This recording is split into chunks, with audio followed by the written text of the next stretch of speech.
this webinar. We're so excited about it. We've been looking forward to this for weeks, and now it's finally here. And I'm so grateful to our speakers. We're going to be talking about energy transparency and using home energy labels to make smarter decisions, both individually and at a community level, and both for home sales and rentals. We come together as 3 different organizations to present this webinar. I'm a representative of the Connecticut Green Building Council. We are an organization whose mission is to accelerate the healthy, equitable, resilient, and sustainable transformation of Connecticut's built environment. And we do that through education, advocacy, networking, and recognition of sustainable projects, people, and practices. And Bernie, do you want to just introduce PACE really quick? Sure. Thank you, Melissa. I'd love to. PACE is, as you can see on the screen, been working in energy efficiency and renewable energy since 1973, and our 100% Connecticut project, we are developing plans for every Connecticut town and city to transition to 100% renewable energy. And we're really pleased to work with the Connecticut Green Building Council and the CT Energy Network, because we can't get there without addressing our building energy. Thank you, Melissa. And Patrice, just a quick introduction. Sure. Yes, the Connecticut Energy Network was founded in 2007 as a Google group when during the beginning of the Clean Energy Communities program, a number of towns formed local energy task forces, energy commissions, and so on. And over the years, you know, we've educated ourselves a great deal about energy. We're all volunteers, and we cajole our town's staff and elected officials to implement clean energy and renewables as fast as possible. Thanks, Patrice. Okay, now I'm going to introduce our speakers, and we have a really great lineup today. Craig Foley, he's well known in the real estate community for his sustainability expertise. And me, I've already introduced myself. I'm an architect with the City of New Haven, but also involved with the Connecticut Green Building Council. Chase McPherson is representing NEEP, the Northeast Energy Efficiency Partnership. And they do a lot of really great help for communities trying to implement energy efficiency measures, including energy labeling. Ann Watson, unfortunately, couldn't be here today. She's currently running a campaign for legislature, and she's the mayor of Montpelier, Vermont. And Chase will be speaking to her content about energy labeling in her city or town of Montpelier, Vermont. And Anthony Roy is from Earth Advantage. They're an organization that manages energy solutions, including energy labeling programs for 3 towns in Oregon. He'll be addressing that today. The agenda, we're currently finishing our welcome, and we'll make this up hopefully in the end, but we'll start with Craig Foley, who's going to discuss some overall benefits of home energy transparency. I'll discuss the legislative history and context in the state of Connecticut. Chase will talk about just general energy transparency considerations and an introduction to what it means. Craig will then talk about the real estate context. And then Chase will address the case study from Montpelier, Vermont, and Anthony will address case studies from Oregon. And then we'll have a robust question and answer. Please put your questions in the chat as we go. I think as we have a lot of content to address, we're gonna wait until, unless there's something really pressing, we're gonna wait until the end to address questions. But we wanna have a really great discussion. And, you know, I think that there are a lot of people in the room that can help to make this very effective webinar by asking really important questions and plotting through those. So I think that'll be great. And then hopefully we'll be over by 12:30, but you know, I'm available to continue if the discussion gets going pretty well. So I'm going to turn it over to Craig to talk about the benefits of energy transparency. Thank you, Melissa. Great to be here with Connecticut. I'm a Massachusetts realtor. But I do a lot of work with the National Association of Realtors on this topic, this intersection of sustainability and real estate.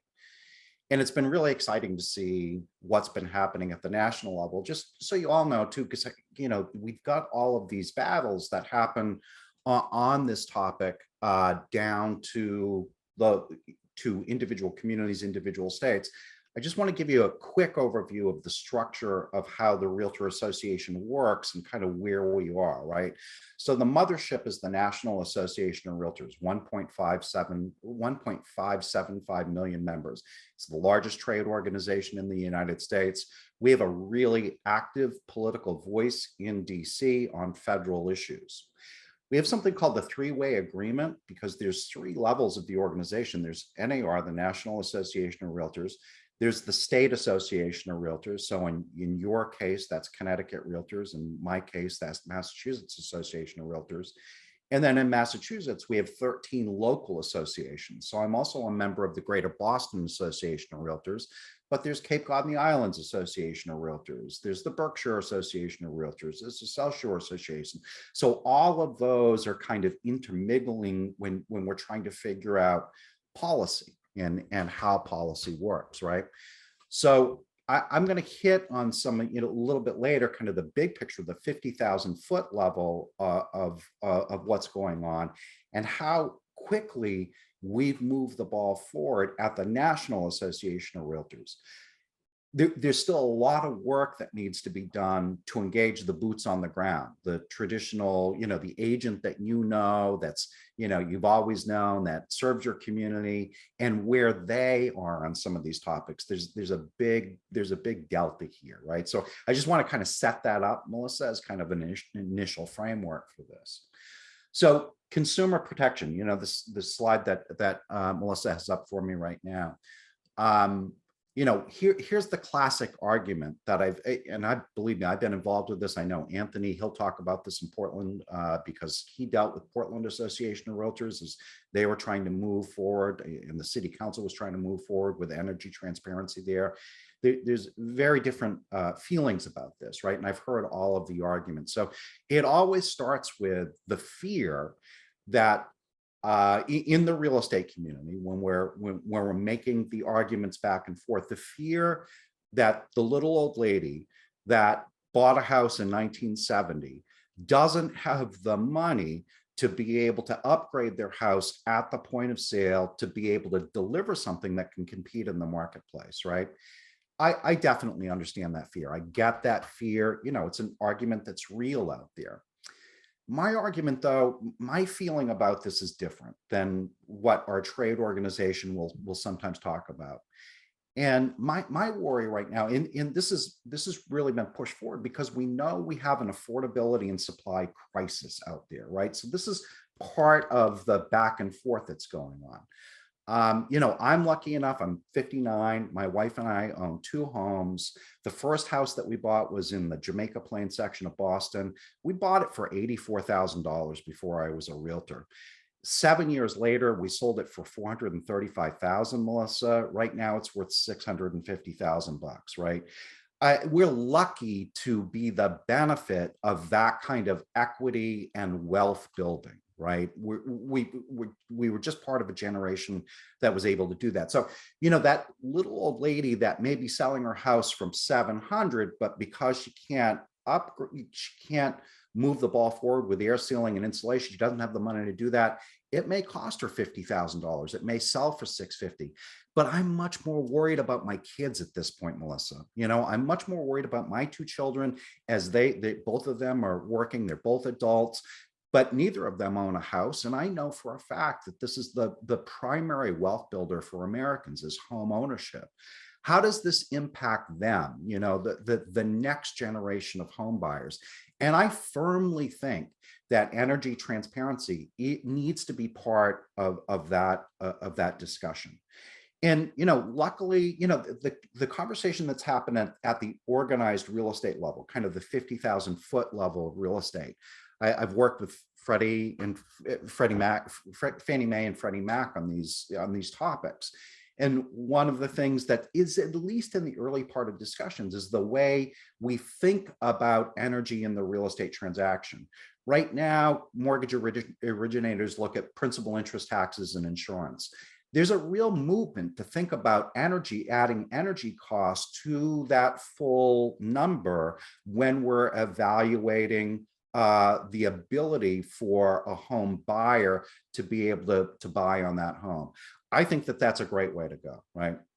Then we've got the environmental justice issues that are part and parcel of our industry, to be quite honest with you. If you look at the old redlining maps, those horrible maps that separated communities back in the 30s, 40s, 50s, that that really influenced how mortgages were moving, those maps are 100% perfect overlays to the EJ areas that we see right now. So we also have a deep level of responsibility for those communities, and we're thinking about that definitely at the 50,000 foot level.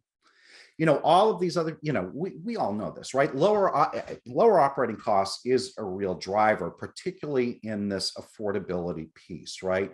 I know for a fact, I'm in the process right now of renovating my 1890 Victorian. We decarbonized, we pulled up the natural gas, we made a better building envelope, we switched to heat pumps, heat pump hot water heater, induction cooktop. I know for a fact the value of that, in even doing simple stuff really impacts that ability, particularly in the Northeast, where we're seeing utility prices just go through the roof right now.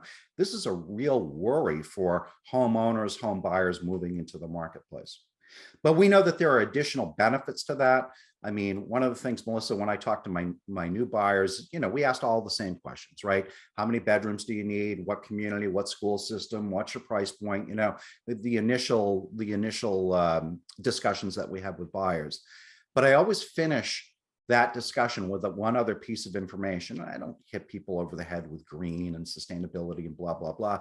But I always ask them, what are some of the things, just out of curiosity, you've told me what you need, but what are some of the things in the past houses that you grew up in, that you rented in college, that you absolutely hated? And inevitably, Melissa, I'll get oh my God, one of the rooms was always wicked hot in the summer and wicked cold in the winter, right? Better building envelopes, we can control this at this point. We have solutions for this. Making homes more resilient to a changing climate as well. I'm going to do a deeper dive on that, Melissa, in the next set of slides, and climate action and where our trade organization stands on that.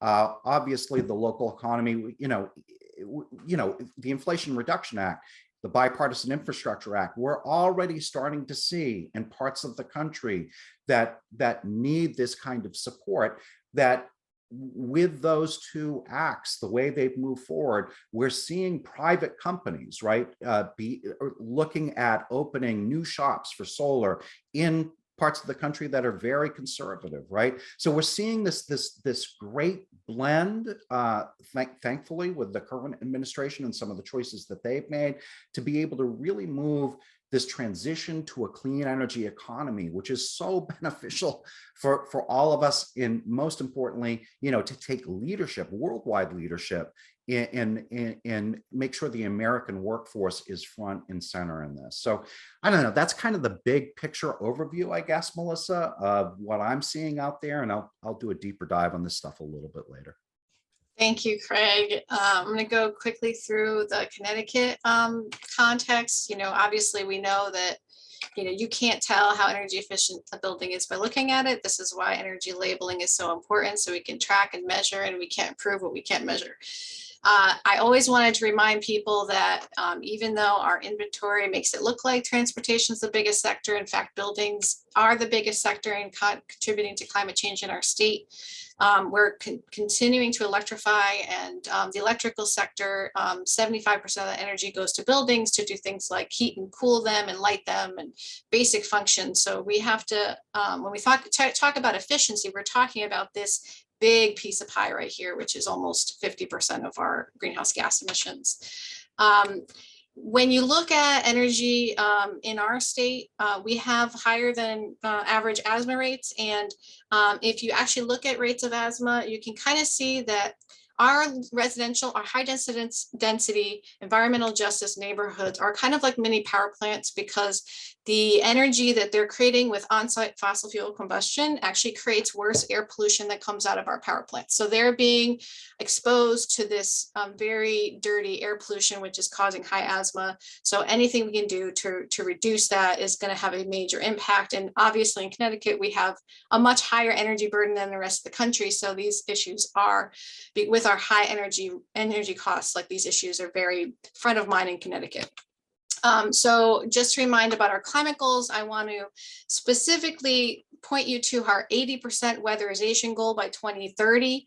That's legislated. So we have a responsibility as a state and as legislators to meet this goal. And we cannot meet it if we don't have the ability to be transparent about our home energy efficiency. So this potential, energy efficiency transparency legislation can help us get to our already legislated goals. So far we've had a bill proposed in 2021, which was not very successful. It did get moved out of committee, but very weakened, and then it wasn't brought to the floor for a vote. This earlier year, we had two different bills, one that was for renting and one that was for home sales. The bill that was for renters actually did proceed. It got voted out of committee with some bipartisan support. It did pass the House, but then it was never brought to the floor for a vote in the Senate, partially because it was short session, but also partially because the real estate lobby did come out in opposition of this bill. And then the home buyers bill, in 2021-22, it had a public hearing, but didn't even go to the committee for a vote. So they didn't even think that it had enough support to be able to vote for it in committee. So that is something that we need to address going forward. So I'm going to move it over to Chase now to talk about general considerations. Thank you. Yeah, I'm Chase McPherson. I'm the Community Decarbonization Associate at NEP, Northeast Energy Efficiency Partnerships. I will explain a little bit about what NEP does and then go into considerations for local governments wanting to do residential energy labeling. Let's see if I can change these slides. Oh, okay.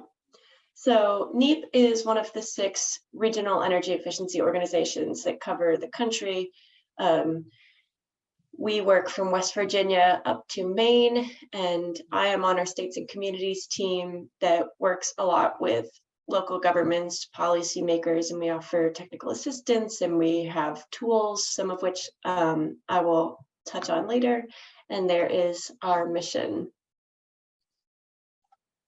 So in considering developing a labeling policy, this is kind of a flow of considerations to make throughout in the process. So you have to start by setting goals and knowing why you want to pursue labeling, in part because it helps get buy-in and it helps be firm in your messaging, but also because you need to know the metrics that will be critical for knowing whether you've reached those goals.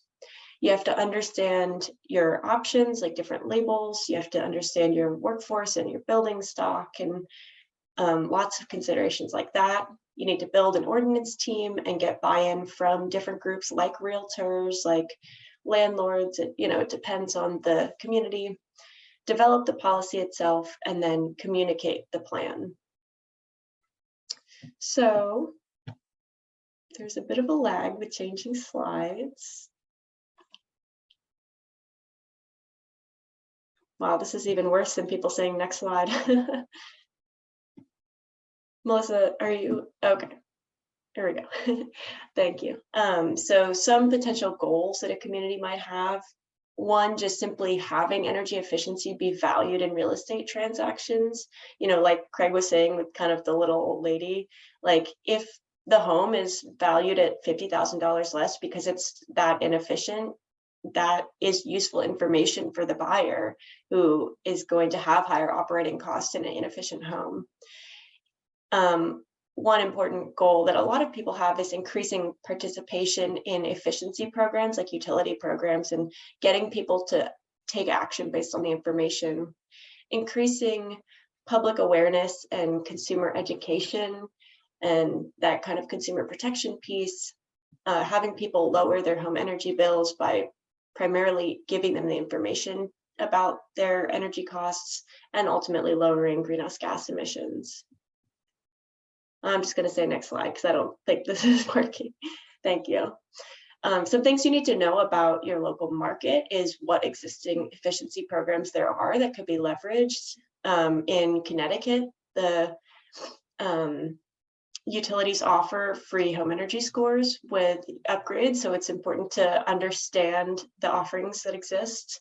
Legislation, like Melissa just covered, the available financing and funding, the data that you can access or that you need, the workforce, which is a really big one, how many auditors and contractors there are in the area, how many you might need to train, what resources there are to train them, the kinds of buildings you have, and maybe building energy codes and how they might be relevant. Next slide. So there's two types of ratings. One is operational ratings, which is about how the home is being used, and that's typically utility bills. And that is really not about the house itself exclusively. It's about like what temperature the occupant is keeping it at, what their appliances and everything. But asset ratings are specifically about the home's physical characteristics. So these don't depend on how the occupant is using the home, but they take in a lot of information and often rely on an in-home audit by a contractor or a bunch of information being combined through a model that can estimate. Next slide. So some of the most common labels, the home energy score, like I mentioned, there's around 26,000 in Connecticut that have been created. And this top left image is an example of that. It's a 1 to 10 scale. And that was created by the Department of Energy and does require a contractor to come into the home or in some cases to review data entered through a model. A HERS rating, a home energy rating system, is mostly for new construction. If you can see Melissa's mouse, that image on the right, and it's confusing because it's an opposite scale where a lower score is better, which is totally the opposite from a home energy score. But about 10,000 of those have been created in Connecticut. And then there are automated energy models, such as the Energy Estimator, which NEEP created with a software development company, Clearly Energy. And that is what Vermont uses, which I'll be talking about on behalf of Ann Watson from Montpelier. And that Vermont home energy profile was used using a model that estimated, and they chose to have the estimated cost for a year of energy operations be that largest number. And then that kind of wedge is about an apples to apples comparison of homes of a similar size and age. And then finally, there are certifications. So this is not something that like a number that any house could get, but it's a threshold. So Pearl certification, LEED, Passive House, etc.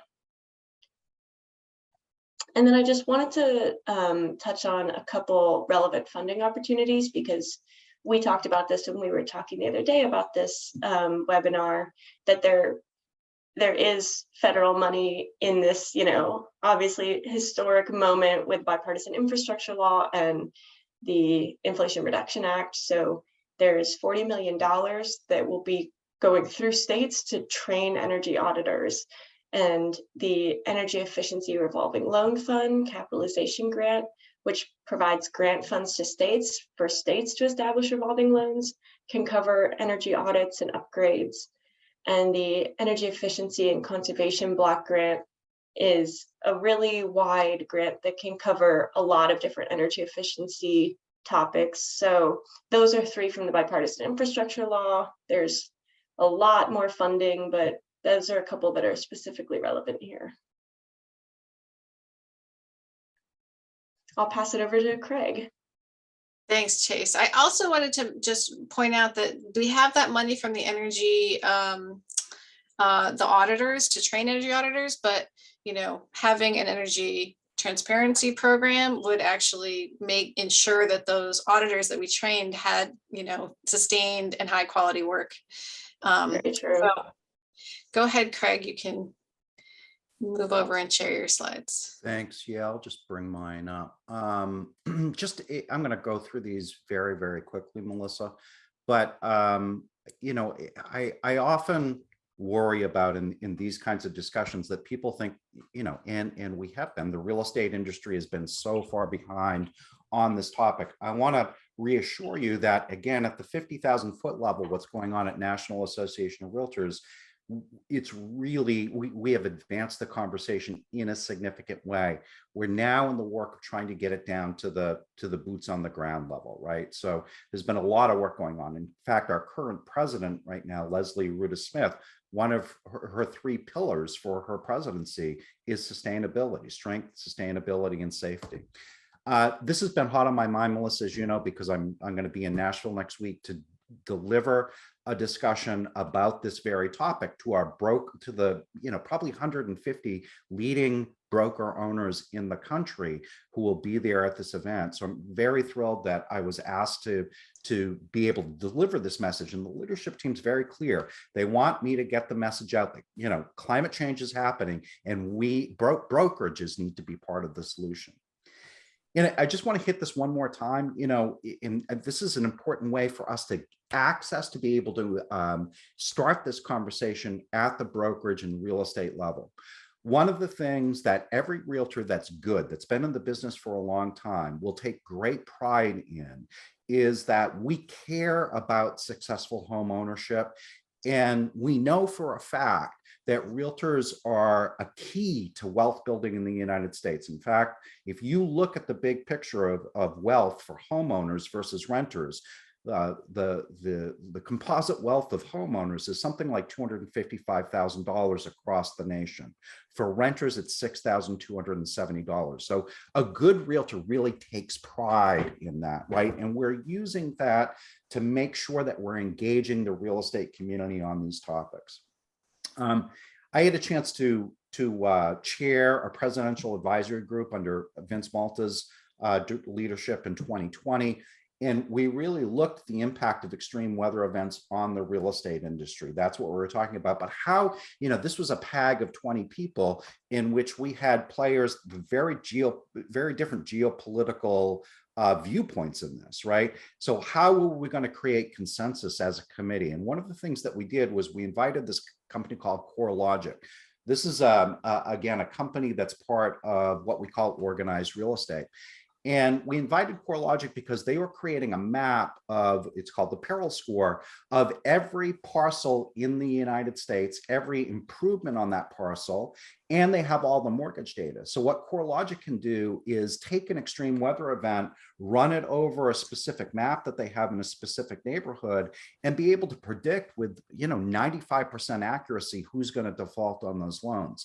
So part of what was compelling to the PAG was, it doesn't really matter what your viewpoint is on climate change. The industry is moving forward with this. And of course, this is in Tennessee. So just highlighting, obviously none of this is examples of successful home ownership or wealth building, right? It's the very opposite. It's the deconstruction of wealth, the destruction of wealth in the United States. And this is becoming a clearer and clearer message for our trade organization to be able to move this ball forward, including the Southwest, which is going on right now. Again, doesn't matter what our individual members actually think about climate change. The science is moving on and business is moving forward, whether we like it or not. Here's 2 good examples, Melissa, right? You've got climatecheck.com and riskfactor.com. Climatecheck.com is now on Realtors Property Resource. So realtors use that to create CMAs, and we can see that that tool is there. Realtor.com has riskfactor.com on it as well. So, we have information available about climate risk that's out there in the industry right now. And of course, we know that we're a big part of the problem. 39% of US energy consumption is attributed to the built environment. So that's kind of what I'm going to be doing next week for engagement to, some of the most powerful broker owners in the country to be able to move this ball forward. Know that this conversation really is happening at the highest levels of our trade organization, and we're moving the ball forward right now. And now is the time to engage realtors all the way down to the state and local levels on this topic, because they're getting the message.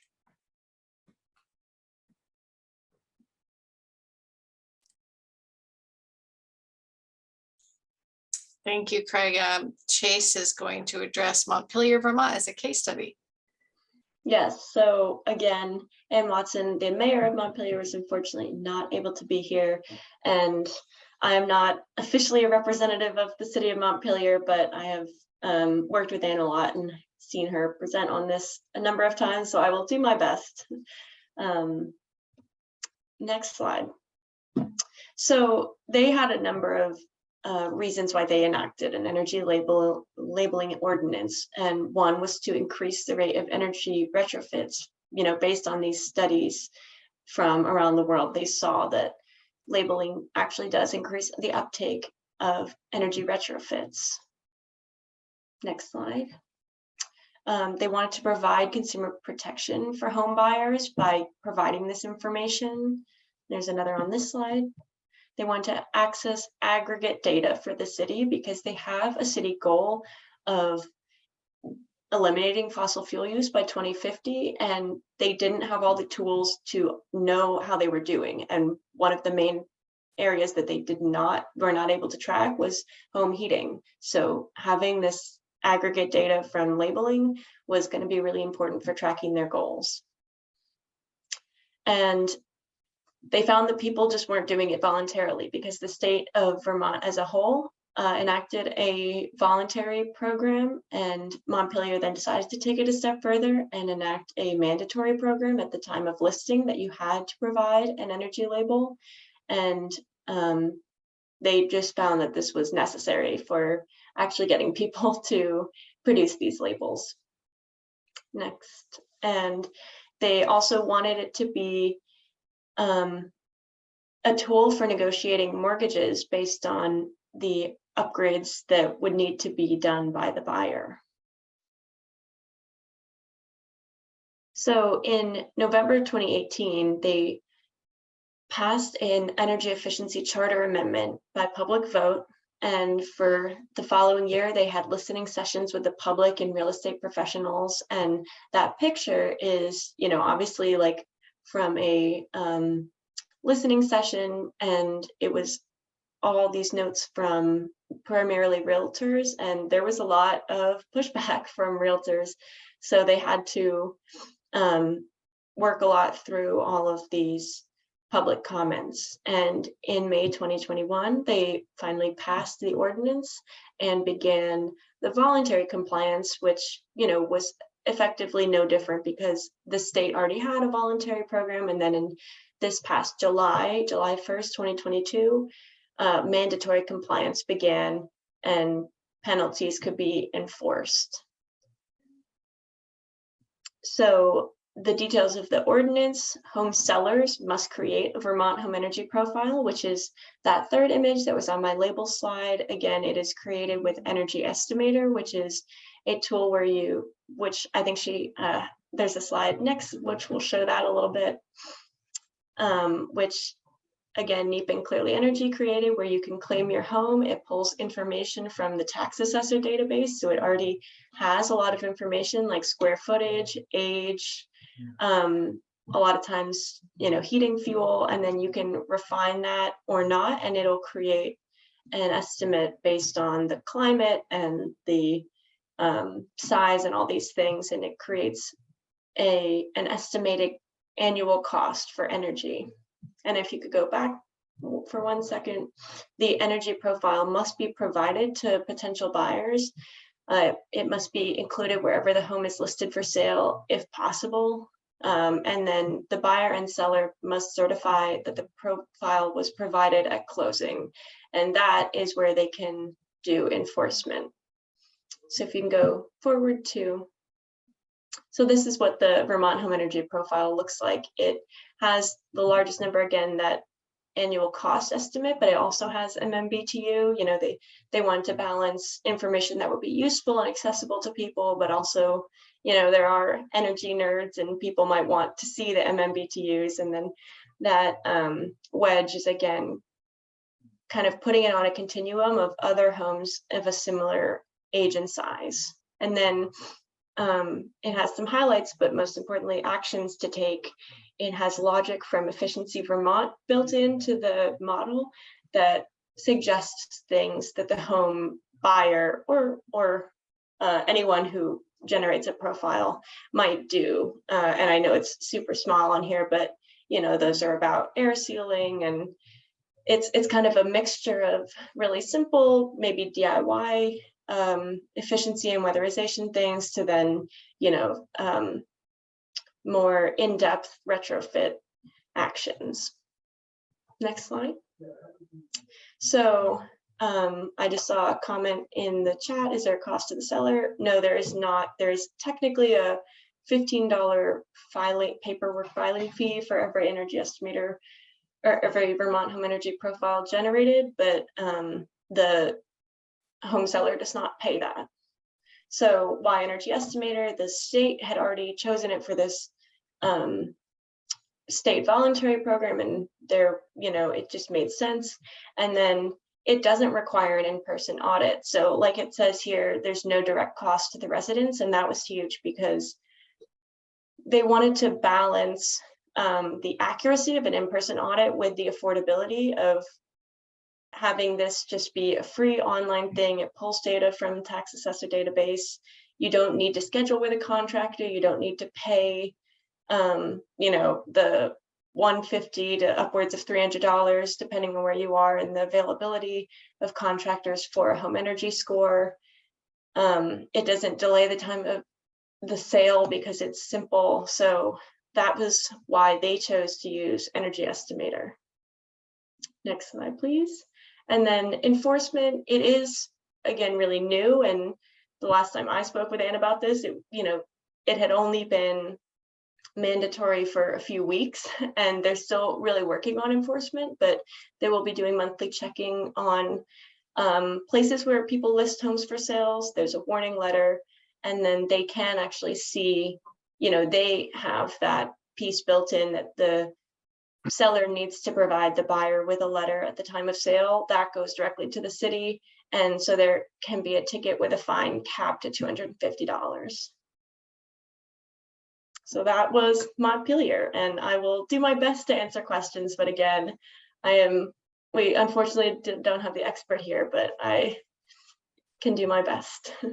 Thanks, Chase, for doing that. One other thing about having it at the time of listing was the idea that the person buying could roll some energy efficiency upgrades into their mortgage, Mhm. and that opportunity would be lost if that energy transparency label is not provided at time of sale. The other question I had is, does this apply to only homes for sale, or is there any consideration for rental properties?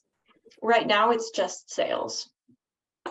Great. Yeah, I think that Montpelier is a little different, probably Yes. has a majority of homeowners versus Mhm. cities in New Haven that have a majority of home renters. Yeah, I am a renter, and there were, like, I definitely wish that I could have accessed information about Homes Energy before I rented, but it did, Montpelier is majority owner occupied. And so that was why they decided to pursue time of sale rather than rental. One other question I have is about the energy estimator. I know it's kind of a generalized, it's not specific necessarily to the home, but it's kind of based on its general attributes that you can find in the tax assessor database. I heard that there might have been some ability to refine it if someone thought Yes. that it didn't adequately capture the attributes of their particular home.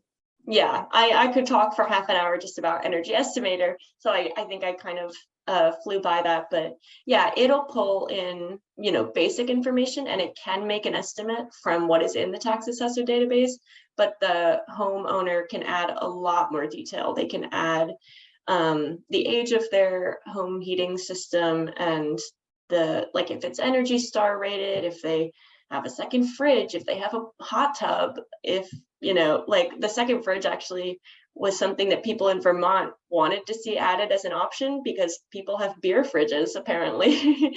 So people worked, like Clearly Energy and the Vermont group worked together to make it so that people could refine it in a way that it was like understandable, but you could put in as much detail to get it to be more accurate. So that is, again, like is striking the balance of accessibility where you don't have to add in a bunch of information, but you can. And I think you stated an accuracy level of, but what were the findings in terms of accuracy of the energy estimator? Yeah, there was a study done. There were a couple, and I'm forgetting who came up with this number, but comparing a home energy score with an energy estimator estimate, and it was between 70 and 80% accuracy just with what came from the tax assessor database. So, you know, I think that obviously that is not something that all lenders are comfortable acting on. You know, Fannie Mae and Freddie Mac, they might require a home energy score, but it adds information. You can refine that if you want. It's free. So again, a balance of all that, and pretty impressive accuracy, if you ask me, from just pulling from a tax assessor database. Great, thank you so much, Chase. I'm going to move on to Anthony. Yeah, thanks very much, Melissa. Thanks for having me here today. I'm going to be sharing a little bit about what's happening in Oregon, since that's in our backyard. My name is Anthony Roy. I'm a managing director at Earth Advantage. We're a mission-based nonprofit organization based in Portland, Oregon, but work across the country. And I've actually been, I'm very encouraged by the interest and participation in this webinar on this topic in Connecticut. And we were watching very closely what was happening at the Connecticut legislature over the last few years, hoping that a statewide mandate would be passed for the first time in the country. And, having the governor behind that seemed like a very positive indication. We've had similar experiences here in Oregon, and I'll be sharing a little bit about, the evolution of energy scoring.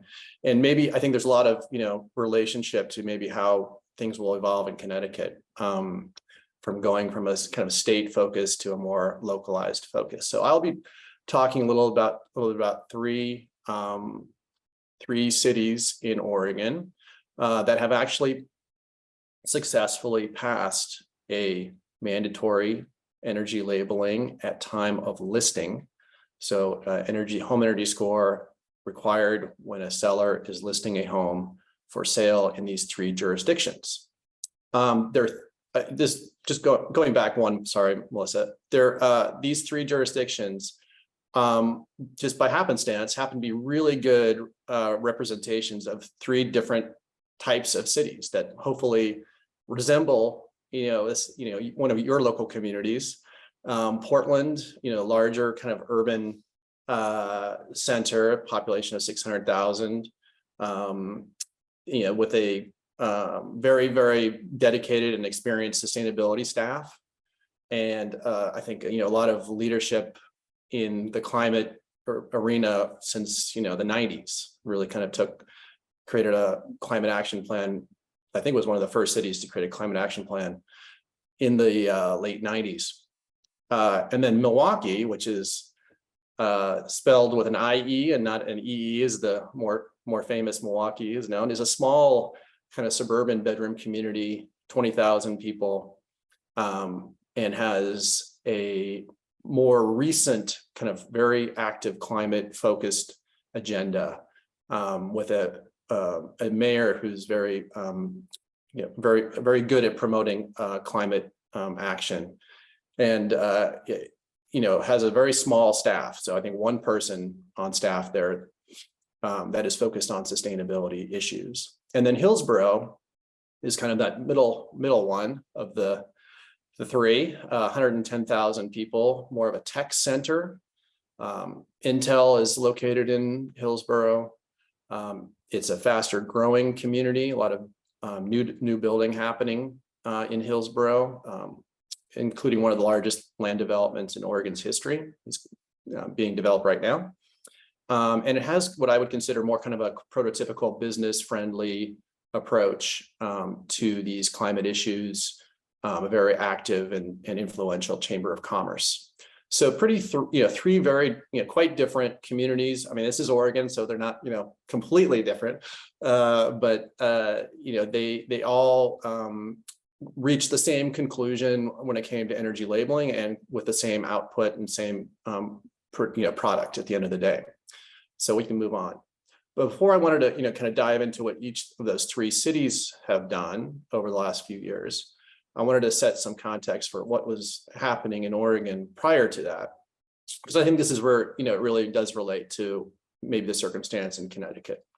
In the past, I think in 2008, 2009, we tried to pass a mandatory energy labeling policy that failed.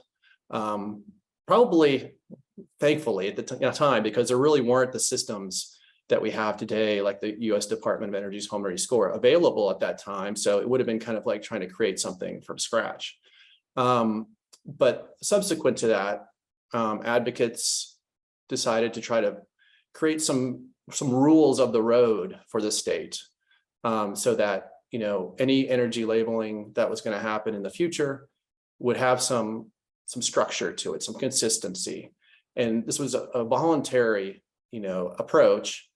But the hope was, and I think is borne fruit, was that there'd be the ability for local governments to point to those state rules and say, oh yeah, okay, there's this seems, thoughtful, and there's some consistency, and there's some things that we can kind of pull all off the shelf and use. And so over the years, and I have to say, these steps in retrospect seem very logical and well ordered. It happened very organically in terms of how it actually rolled out.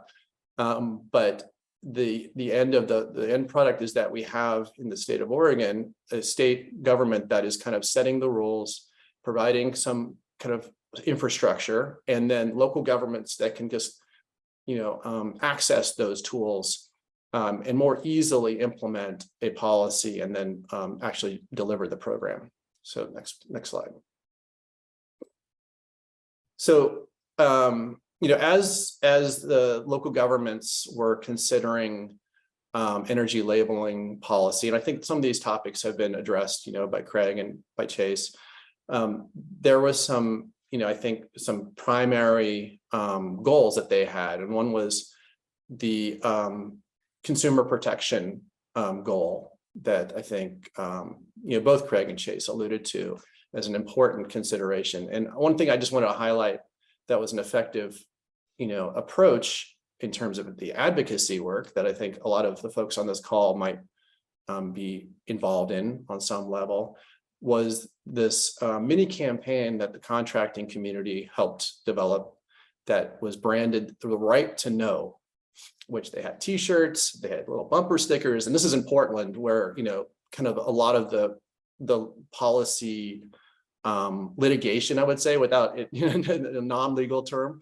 a lot of it was a pretty, public and I'd say somewhat contentious policy discussion. And so on the one hand, the local real estate association was, had a pretty robust oppositional campaign, and that was countered by this contracting and environmental community that had a consumer protection and carbon decarbonization, climate related campaign to kind of counter that other message.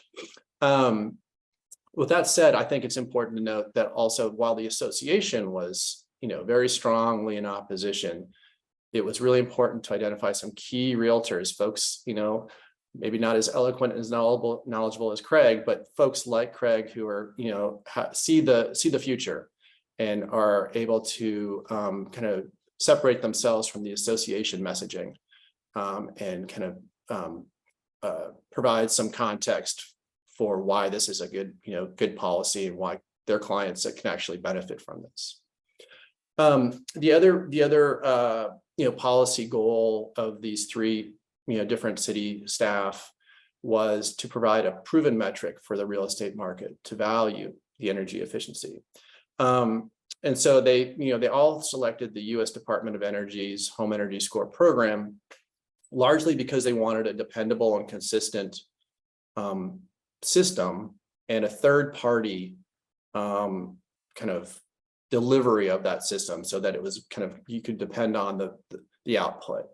And the U.S. Department of Energy system not only has a authorized assessor, but also then a quality assurance review process that's required to ensure that the assessor is actually looking at the home accurately and that the output is really what the home components have. So that's I think one of the differentiators, and why folks in the financial community and the lending community feel comfortable with the the U.S. Department of Energy Home Energy Score system, and there's a direct link between the lenders and the and the mortgage process and systems like the Home Energy Score, and that actually I think is becoming even more relevant than it was when Portland was debating this policy. Fannie and Freddie, I think Craig, you alluded to this. Their interest in this topic and in data, of green homes is growing very, very quickly. And so I think having dependable metrics in the marketplace is going to become more and more kind of a standard that will be integrated into lending in a way that right now it's kind of, an appendage to lending. The other piece here is, of course, just every city had their climate action plans and carbon reduction goals, and so they each tied this home energy labeling policy work to those goals. Hillsborough, for example, had a goal of reducing residential energy consumption per capita by 25%. From their 2010 baseline. And so the home energy scoring was kind of a tool for advancing those goals. Next slide. So as you can see, there was tremendous consistency in how each of these cities produced information. Part of that is because the Oregon Department of Energy kind of assisted in providing these template scorecards, which Earth Advantage is involved in creating and disseminating.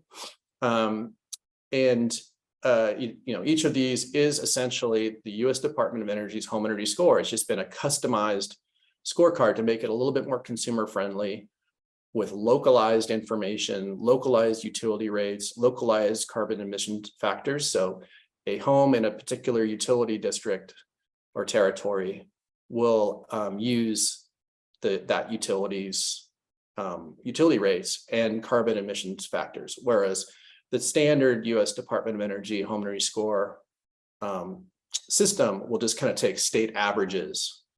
So we kind of work to with the Oregon Department of Energy kind of to customize these to make it as even more accurate than it would otherwise be in the kind of standardized system that comes from US DOE. And so each of these scorecards is provided provided by the seller at time of listing. And I think importantly, each of these goes into the Green Building Registry, which is a public registry that anyone can access. You could go on to Green Building Registry right now, search Portland, and you'll see thousands of dots, each representing a home with a score, and you can click on those dots, and then you can download the report that looks exactly like this for that home. And anyone can do that right now, including appraisers and including realtors and including, of course, home buyers. So it's a very transparent process. It's all available to any interested party. That information then also is conveyed into the Green Building Registry, or into the local MLS system in an automated process. So the listing, when someone is looking at Zillow or Redfin or Realtor.com, in the public remarks section, there'll be a notation about the home energy score. It'll say something effective like home energy score 5 or whatever the score is, and then a URL link to the Green Building Registry, so someone could then download the report itself or access it through that process. So there's still some, opportunities to evolve that to make it even more, even easier for a consumer or a home buyer to access this information.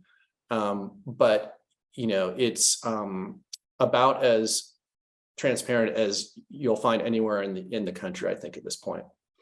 You can go to the next slide. This is just, again, the backside of each of those reports.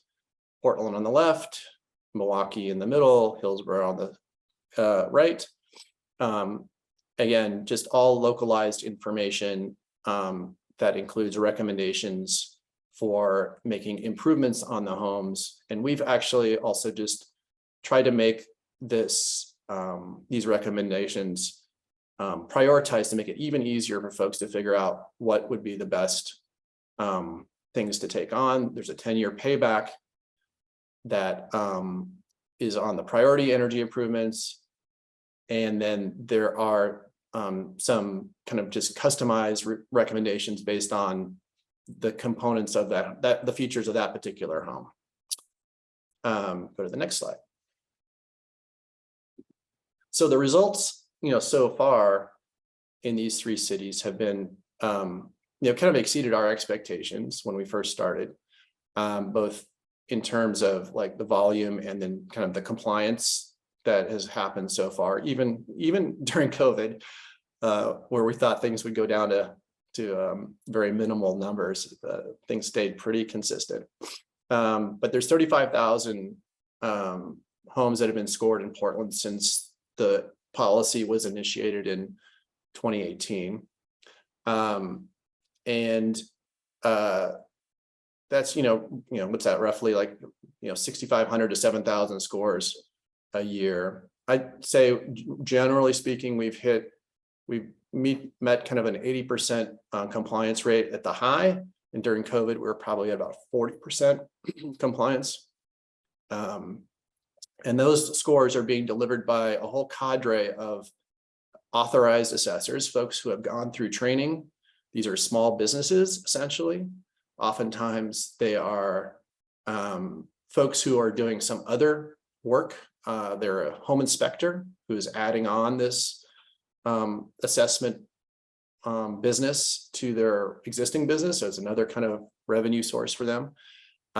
There's some folks who have just gotten in this solely to deliver home energy scores.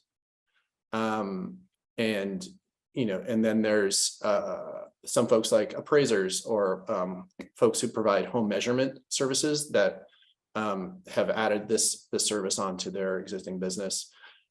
We started with, there was, I guess one of the concerns that has been raised by realtors, real estate associations, I should say, is that there, if you do one of these policies, there won't be enough professionals to deliver all these scores, right? That'll gum up the works and the transaction. And what we find is that once the policy is passed, a whole bunch of folks are interested in getting into that work. And so we had 150 authorized assessors that we took through an authorization process, a training and authorization process. And so that was way more than what the market really needed. And so over the last 4 years, those numbers have dwindled as folks have left the business because they didn't find enough work. It stabilized at about, just under 60, which is still way more than what we actually need. And folks in the, realtors can get, and sellers can get same day service oftentimes to deliver a score. There's not like a, backlog. So it's all working very well. We haven't heard any concerns over the last 4 years about not being able to access a score quickly. And, there are a bunch of folks who are delivering, business services that they were not previously delivering. So it's a whole new kind of little mini economic development, piece as well that I think is worth noting. Go to the next slide. So here's a little bit about kind of the policy results. I think I've touched on a few of these already, but the score, one of the, obviously another concern that the Real Estate Association brought up was the score, the cost of the score, and the assumption was that it would cost about $175 to $200. It actually came in a little, initially came in a little bit less than what we as policymakers had kind of presumed. I think largely because of the market, because there's so many assessors, kind of kept some downward pressure on the price. I think it's probably ticking up a little bit now just from inflationary reasons, but it's still hovering right around the 150 mark. That essentially the assessment takes about 45 minutes. So, drive time, let's say an hour and a half, something like that, total all in, and you can kind of see what an average assessor can make out of the process, and also that it's not exorbitant for the seller to pay. There are, in cases where there is a concern about a very low income seller. So this is someone who owns a home and might be on a fixed income and might not have the resources, but is selling their home. The cities have created funds to support those sellers. But I think it is worth noting that less than 1% of the sellers have requested any subsidized assessment. It just hasn't really been kind of a major barrier to a seller, putting their house up for sale. As I noted, the real estate transactions have not been disrupted. There's been no, I'm sure we would have heard from the association and others if there had been any, major disruptions to the flow of transactions, and that has not been the case in over, I guess we're almost 5 years now.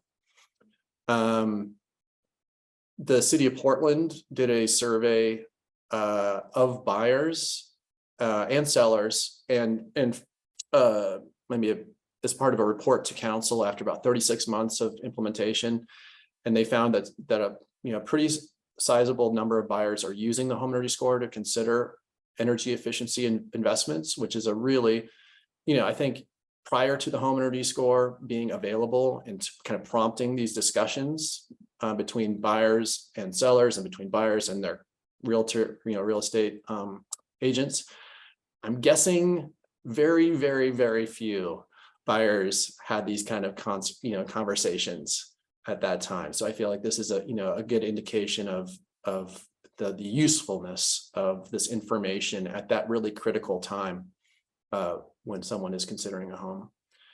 And I noted already that at peak, 80% of the listings, the eligible listings had Home Energy Score information available. Next slide. So I just wanted to wrap up here with some information that just came out from a study by the Lawrence Berkeley National Lab and the UC Berkeley Real Estate and Urban Economics Center. And they essentially found that through reviewing 26,000 Home Energy Score homes that have a Home Energy Score across the country, but I think largely in places like Portland and Berkeley and others that have mandatory policies, that having this information available prior to purchasing a home really made an impact in terms of the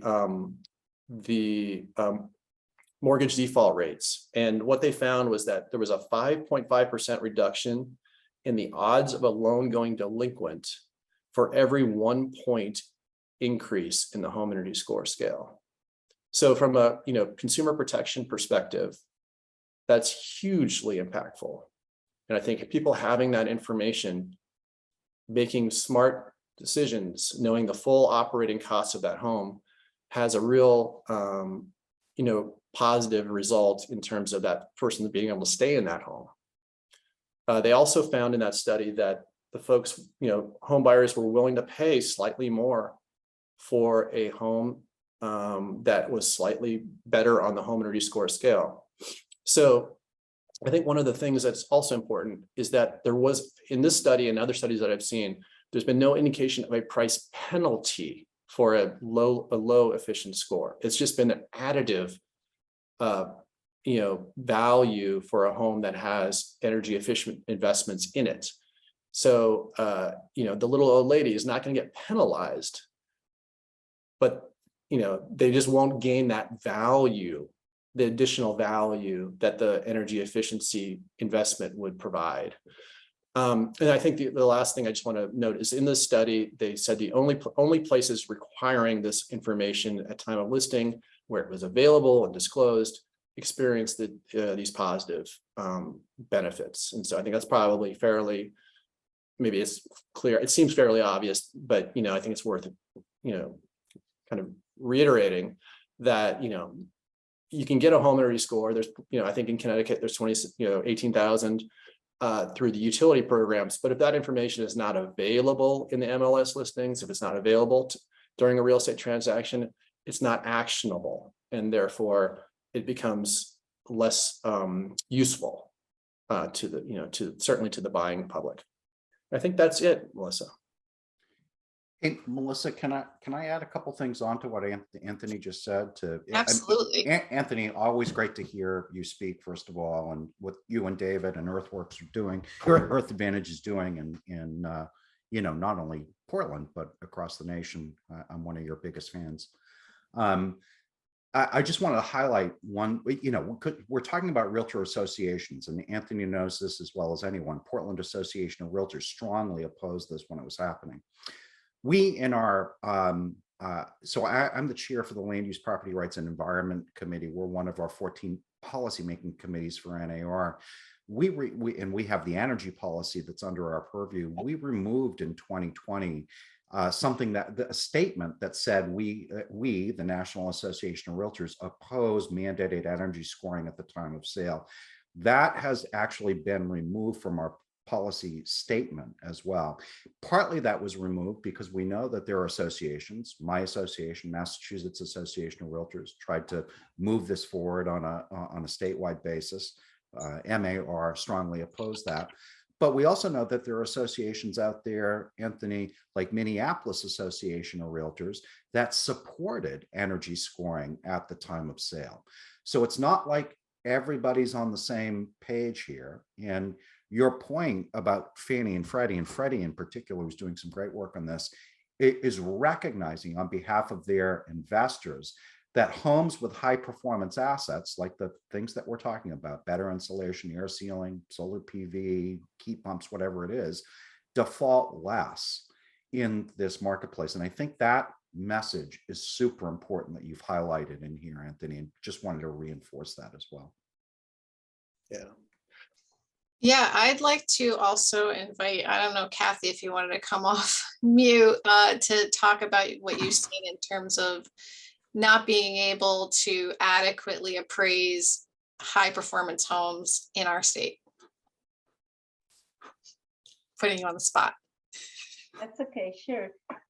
Rebecca may also have things to add to what I'm saying, but for those of you who don't know me, I work for Neighborhood Housing Services of New Haven, and we rehab houses primarily, they're primarily 100-year-old houses in low-income neighborhoods. We also do some new construction, and these go for home ownership. we sell them to first-time home buyers.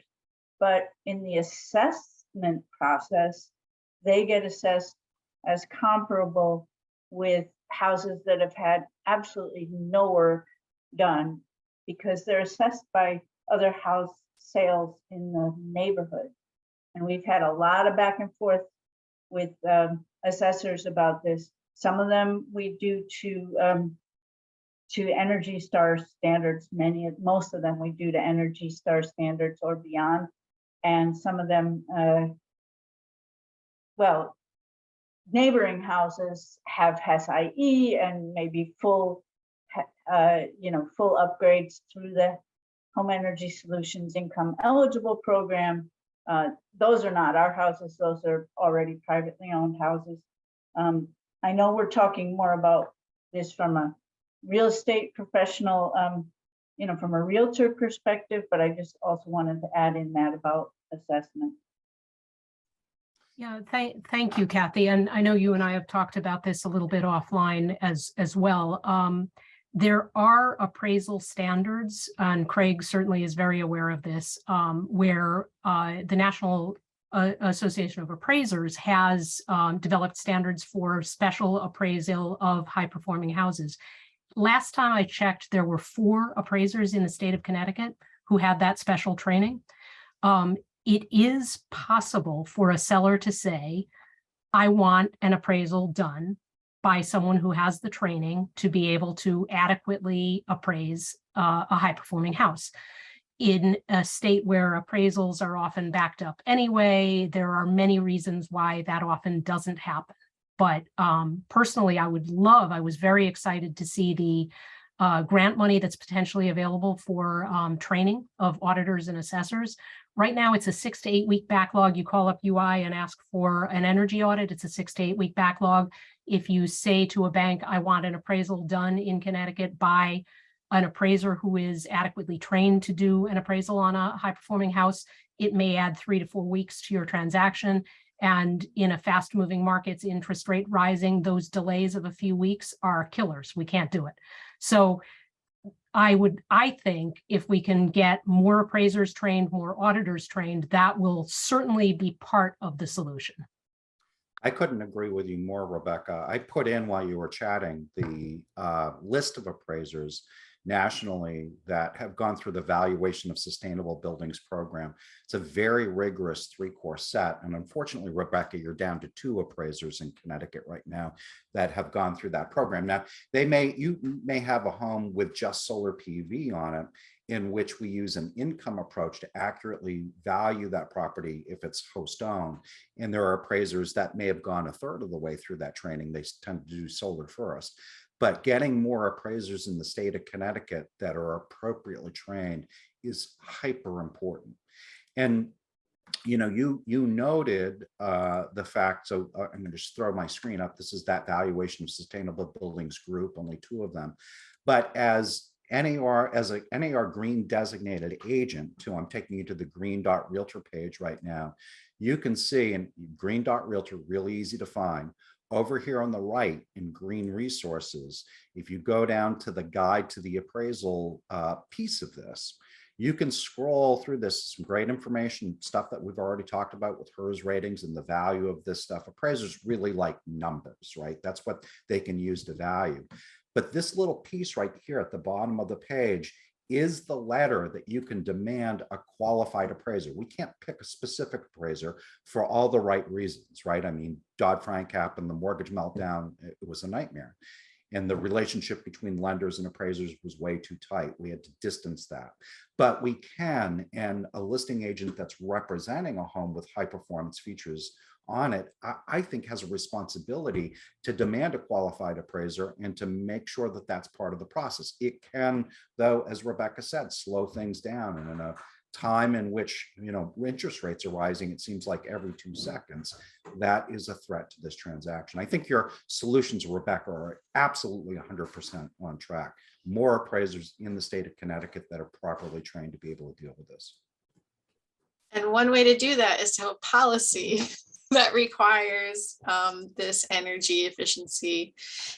Really what we're hearing here, I'm hearing a theme, is that basically if homeowners are doing the work and doing the right thing to make their homes more energy efficient in our current market, they are dinged multiple ways, both in the appraisal of their homes and the ability to be able to sell those homes in a timely fashion. So basically our current market is penalizing people who are doing the energy efficiency investment work. And one way to solve that is to have an energy labeling, mandatory energy labeling program to have people adequately recoup the investments in their properties that help the state in multiple ways, in terms of climate, in terms of energy cost, in terms of workforce. So I want to go to another theme that was brought up in the chat, is really how do we deal with, Anthony, you talked about having a subsidized program for energy audits, but how do we deal with equity, in the sense that many people in environmental justice neighborhoods might not have the means to be able to invest in energy efficiency? How do you see this energy labeling affecting lower income homeowners who want to either buy or sell? Well, I think on the buying side, I think this information, again, is really critical to being fully informed and not, get into a home that has costs that were unforeseen. So I think that's a huge, not only consumer protection, but equity consideration, as that the default rates that kind of correlated to the, home energy score availability, that information being available, I think, ensuring that someone doesn't get into that house and then having, be, financially penalized down the road because of that, I think is tremendously important. On the selling side, as I've said before, all the studies that we've seen have not indicated a penalty for a lower performing home. I think with the IRA funding that's coming, low income or lower income homeowners will have access to a tremendous array of different programs and funding opportunities that will be coming through the state governments. And so I think part of that, a lot of those programs require a certificate, an assessment and certificate that could be something like the home energy score. And so I think these will all kind of interrelate here in the next few years, starting in the next few years, going on for the next 10. Yeah, you talked about, homes not being dinged for their low energy performance. And, obviously homes that do have the higher energy performance get an added value. I'm wondering, I don't know if you know about lending and how that's working out, but one of the things we talked about is being able to, if you know this information, roll upgrades into your mortgage. And if you do that, you see an immediate savings because the amount of the additional work that's done is, in terms of your monthly mortgage, is lower. You're paying lower for that than the energy savings that you're actually recouping from that investment. I don't know if you've seen any green mortgages being more popular now. No, I think that's an area of ripe for further development. The systems are in place. It's still clunky though. I mean, Fannie wants to see it happen. Fannie and Freddie want to see it happening. But there's still a disconnect between kind of the incentive of the actual loan officer, promoting that or facilitating that process. And so I think despite there being a lot of information in these different Oregon communities that could be taken to the lender and used as a way to finance improvements, it's not happening nearly as much as what we would hope. And so that's one of the areas that we want to further, focus on, is kind of helping to kind of grease those skids a little bit to make it more an effective process. And I know that Fannie and Freddie are both actively trying to retool their rules and their processes to make it an easier lift.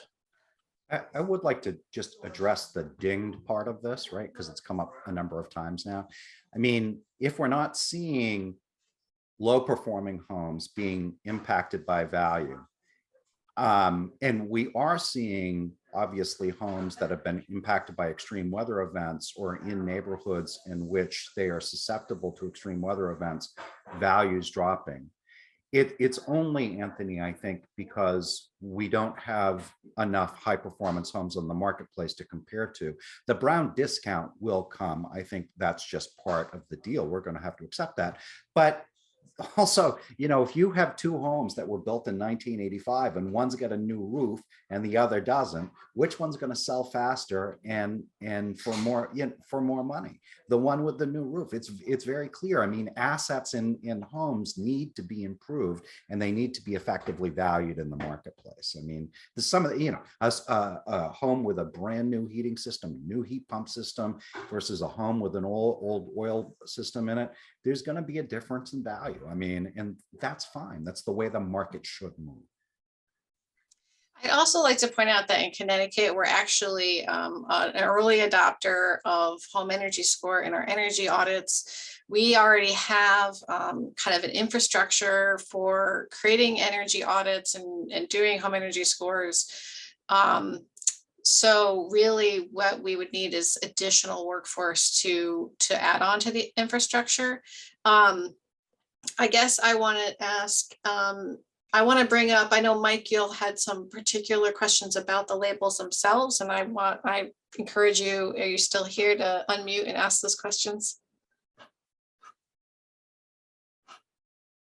Thanks, Melissa. It may not be possible to answer all of them during this call. I know we're short on time, but in general, I think there's a certain need to have the data systems between the different entities that are working on this labeling be something that can be managed directly instead of having the homeowner have to kind of handle the data, receive the data, share the data, and then make sure the right entities all get access to it at the right time. And so some of the reports that were shared, I'm just curious about kind of the entities that helped make that happen. And you know, there's certainly a bunch of work in Connecticut about how data access and transparency needs to be more available, but I'd be curious if Energy Advantage and others, or Earth Advantage, sorry, could speak more to that. Yeah, sure. If I understand your question correctly, the differentiation between what's happening in Vermont and what's happening through the Home Energy Score system in different parts of the country, including Oregon, is that the homeowner using under the Home Energy Score system doesn't provide any, have to provide any information per se. There's a third-party assessor that comes to the house. Matter of fact, the homeowner might not even be aware of this whole process, because a realtor sometimes will kind of help, open the door and let the assessor in. They'll do the assessment. That assessment automatically is automatically generated based on the inputs the assessor is making into the Home Energy Score modeling tool. That automatically goes into the Green Building Registry, which is that basically creates the customized report that automatically gets delivered to the MLS, where the realtor hits one button and then it gets populated into the actual listing once the listing goes live. So there's really no lift from the seller besides, finding an assessor and, paying the $150 or so. Again, oftentimes that is actually facilitated by their real estate agent anyway. So from a seller perspective, there's very little that they have to actually, do. Okay, one follow-up on that. So kind of echoing what Melissa said, and that there is data from the utilities such that our current weatherization programs can feed that data to the HES score. And I'm curious, is there any cost for listing it in the Green Building Registry, or is it just for the appraisal and just doing the person assessment that comes to do that? just doing this, yeah, just the assessment itself. Oh, there's actually, yeah, there's a cost of the assessment. There's a $25 to $35 fee that's attached to that assessment that the assessor essentially is responsible for, that they essentially pass on to the seller, that covers the quality assurance reviews of those assessments. So there's an additional little fee. Thanks. Kai, go ahead and ask your question. Thanks, Melissa. Hi, everyone. Thanks for this great information. It's very timely. Appreciate it all. I'm asking my question from part of the Bridgeport Regional Energy Partnership. We're a community group that partners with the Commerce Department, Bridgeport. And we're working currently with the DOE. It hasn't really made the news yet, but Bridgeport was selected as one of 23 cities nationwide to receive this technical assistance monies from DOE. We're finalizing the scope of work with their working group in the next couple of weeks. And a lot of what I'm hearing potentially could tie to like an initiative like this. I guess my question is, what can municipalities, local energy groups, et cetera, do maybe to lead in this area? I can answer that based on everything that all the interpretations I've gotten from lawyers, legislators, is that we would need enabling legislation at the state level to be able to have a mandatory program at the municipality level. That doesn't mean you couldn't have a voluntary. I'm sure that municipalities could have voluntary programs start up, but this is why, advocating at the state level for legislation that enables mandatory programs is so important. Thank you for that prompt. Does anybody else have anything to add? We have, it is about 12:30 and I still have time. If anybody has any further questions, I'm willing to stay on to continue this really important conversation.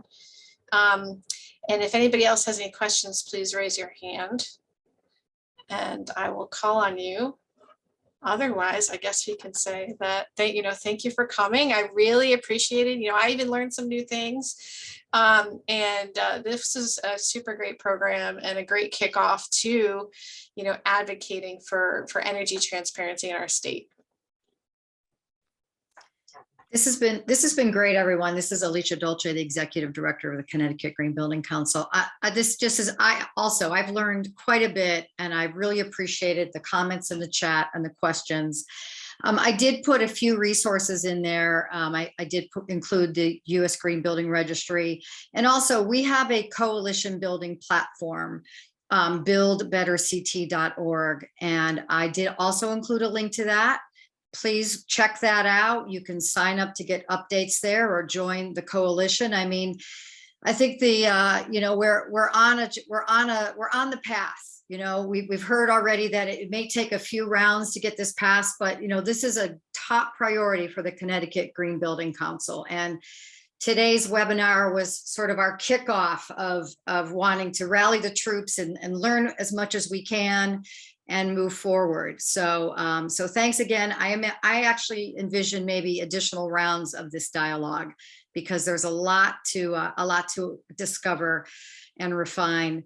And finally, sign up to be on our mailing list so that we can get into, you'll hear about any updates that we have about this topic and our events. Happy Friday. Great, thank you all. We'll adjourn. Thank you for our speakers too, because your input was invaluable for our state. And actually, there were a lot of comments in the chat. Can we have people from Oregon come and testify for for our bills in the state of Connecticut? I'd love to connect with you, Anthony, to find a way for that to happen. Just because I think that there's a lot of misinformation out there, and potentially, Rebecca, thank you for joining as a realtor. Potentially we can connect and create a real estate community in Connecticut that is better informed about these things. Thank you so much. Been working on it. Thank you. Yeah. I also, on that note, I also thought, Craig, your comments about what is happening at the national level were incredibly encouraging. And I just, thank you for sharing that and for, giving us that sort of top level perspective. And I also could see, that your role in helping to inform our legislators and our realty community. So maybe there is a way too for you to either, I don't know, submit something in writing or I don't know what the protocols are for you to testify at hearings, but beyond all of that, what you shared about what's happening at the national level was so eye-opening. Thank you for that. Thanks, Alicia. Yeah, and we're making great progress right now. It's been a lot of work to get here, believe me, but we're moving the ball forward. And now this next step, I'm really excited to be in Nashville to really engage broker owners, the top ones in the business, next week on this very topic. So thank you. Our last minute gushing has allowed Amy a chance to ask a question.